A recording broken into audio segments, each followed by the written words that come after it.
into this house. It's fully furnished and everyone gets this cool as room. All right. But then all of a sudden, a letter comes in. Oh no, what is it? Jeremy must be thinking. They slowly open it, and wham! It's a bill. And so by this time, Jeremy's freaking out. He's like, oh no, what am I going to do? How am I going to live my life? I've eaten too many pies. I can't afford this. But then they all decide, oh, we'll split it evenly 3 ways, which is cool. Long story short, after a while, Jeremy realizes that all his flatmates are quite incompetent. They haven't paid any bills. They haven't even mowed the lawns. They haven't even done the dishes.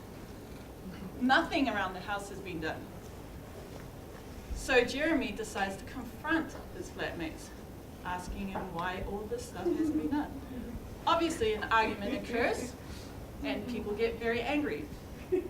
Jeremy decides, I don't want to take this anymore. I'm going to go home. I'm going to go back to my parents' place and stay in their basement. But wait, we have a solution for that. Da-da-da-da! FlatMate. All right, so before we get on to that, I want to introduce myself. I am Pauline. These are my lovely partners in crime, Dan and Jeremy. And now Jeremy is going to talk to you about what FlatMate is all about. Cool. So this is FlatMate. This is our login page. We're just going to jump to someone who's already logged in. Who you can see is Dan up the top there. This is our shopping list. There's the things we need to buy. We need some milk, so we're going to add that. We bought cheese already, so we'll get rid of that one. And next thing we're going to check out are the bill payments. So we can see all the bills broken down there and what each person owes, and also what we owe. And we've also got a profile bar at the top which has what we owe, and that changes as the bills change. So we also own a car that we share. We're going to add that. See, that's changed on the profile bar and on that main page. The other main component, one of the other main components is the roster. There's all our flatmates, all our jobs. We can shuffle them up to change them. And again, that's changing on the profile bar. Although sometimes you get the same job several times.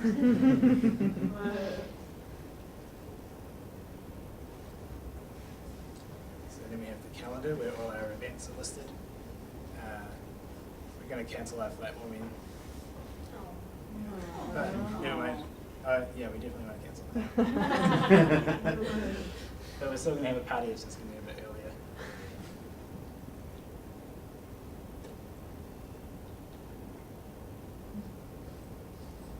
We're not very good at operating the mouse.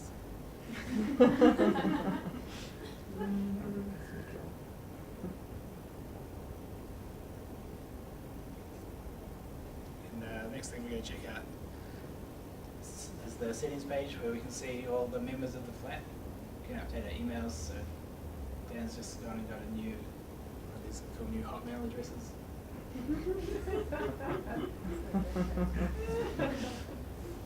And we could also, if we had a new flatmate, we could add them on there by putting in their email address in a later version. And all that data is persistent, so once we restart the server and refresh the page, that'll still be the same next time we check it out. That's the other 10. Cool.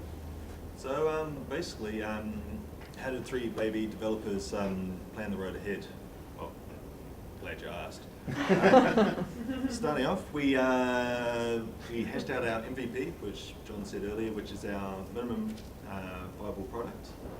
Basically, what was the essential for a flat organizer and what was not so much. We created a basic visual framework and then moved on to architecture, what kind of ingredients are we going to use to create the whole enchilada. From there, it was all about divisions of roles. Pauline, who has a bit of a background in graphic design, naturally she went and did our CSS and did all like the fancy stuff on the page, making the desk and the board.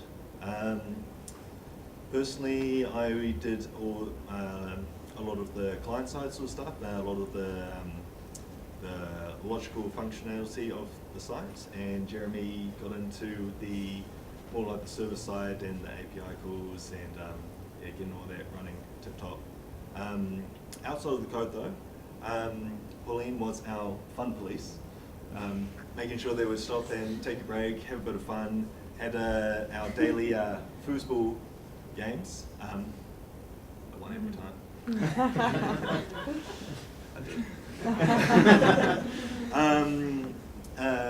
My other role was as the Git master, so pulling in all the other branches from there and making sure they actually worked. That was a pain sometimes. Thanks, guys. And Jeremy was, since it was his brainchild, he was our project manager. So he led the vision the whole way.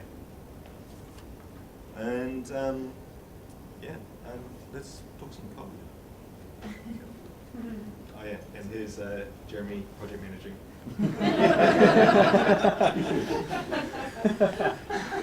All right, so I'm briefly going to describe to you about my experience using CSS.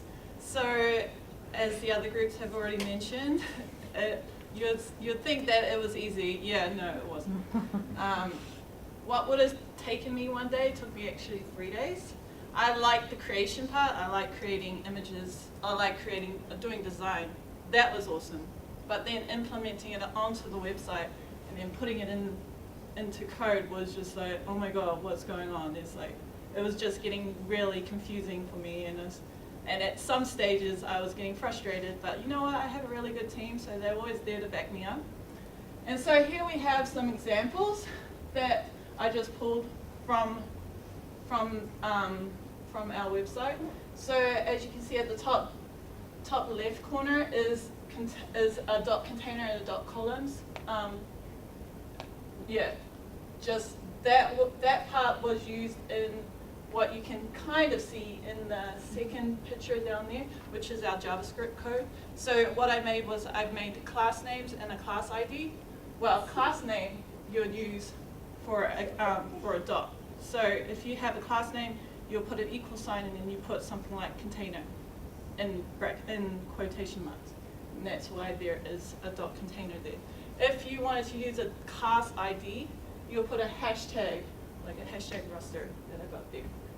All right, so aligning it on the page was really difficult for me. But overall, it was a meaningful experience that I'll take away and use it in future ongoing experiences, I guess. Cool. Okay, so of course, like as I said before, my role was all about the functionality and the logic of making things run. One of the big things we wanted was the calendar. So originally we were going to go for one just pulled off the net, like someone else's code, and just try and implement it in. Turned out a bit more than I really wanted to get my teeth stuck into, so I thought, hey, I'll just do my own one. How hard can it be? Yeah, it's a bit harder than you think. Anyway, so from what you saw earlier, it's a very basic one, only lists what's upcoming. But you have to do a bit to get it how you want. So just one of our functions here, the date organizer, takes all our events and then checks it through the spruce and simplify. Basically just makes the event name a bit nicer and removes the dashes out of a date. So therefore it's just one number, which then becomes a lot easier to manipulate and do things with. So that's what that one did. Go into filter events. This would compare it to today's date and only show future events rather than past. Sort event dates, put them chronologically, and correct dates display. This was just a nice little have.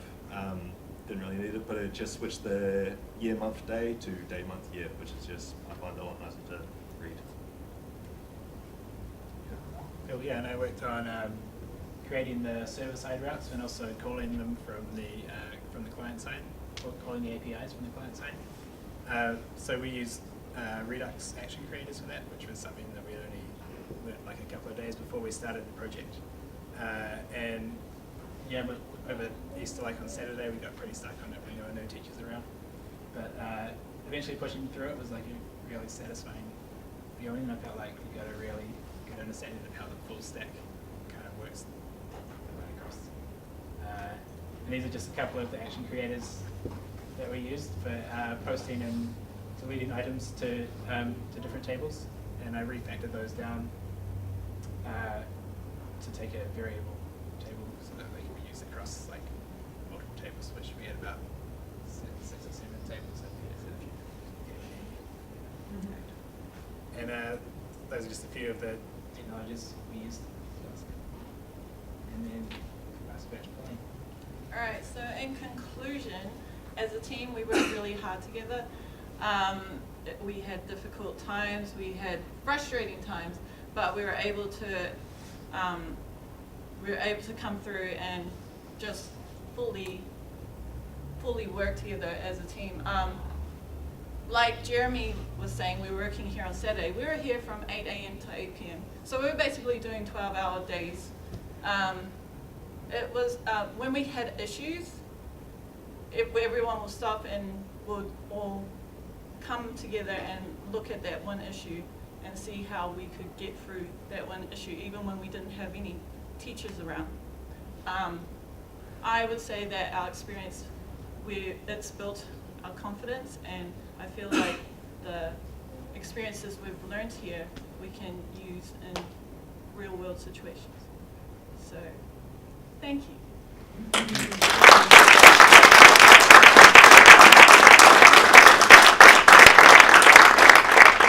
Any questions? Someone wearing a banana suit in that photo. Yes. It's actually Alice. Yeah. Birthday suit.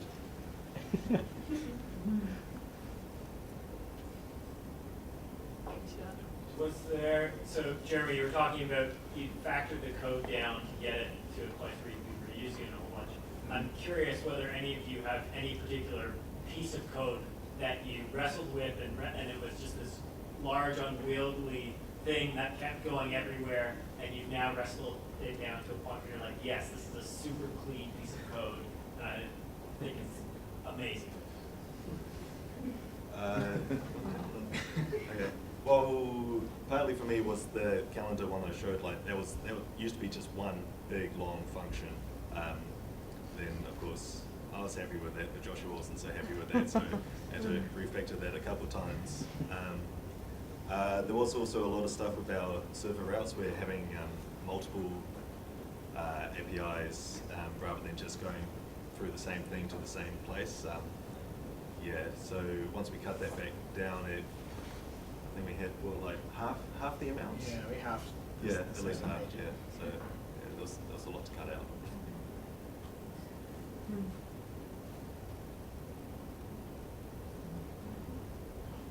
What would be your piece of advice for the next cohort? Yeah. All right, I'll go. You're probably thinking that you don't know JavaScript yet. You still won't know JavaScript. So that's okay. You don't know it yet. So just take that in mind when you come in. So, but you learn. You just need to keep going and just keep studying up. And I guess for us, we making sure that we all showed up was a big thing for us as well. Like we all made sure that if someone was late, we'd have to text them and say like, where are you? So the integrity was a big thing here. So just make sure, yeah, that's one. I reckon just like trust it, like it kind of works. Just you kind of just relax and let it happen, even though sometimes it's really stressful. And sometimes you feel like you're not learning anything. It works, I reckon. Learn to read error messages. Because you're going to give them constantly, about 99% of the time, and rather than just going help, actually try and get an understanding of what's actually going wrong and figure out yourself, and that's where the real learning actually happens. If we did the whole thing again, we'd do it in a couple of days easy, I reckon. So, yeah.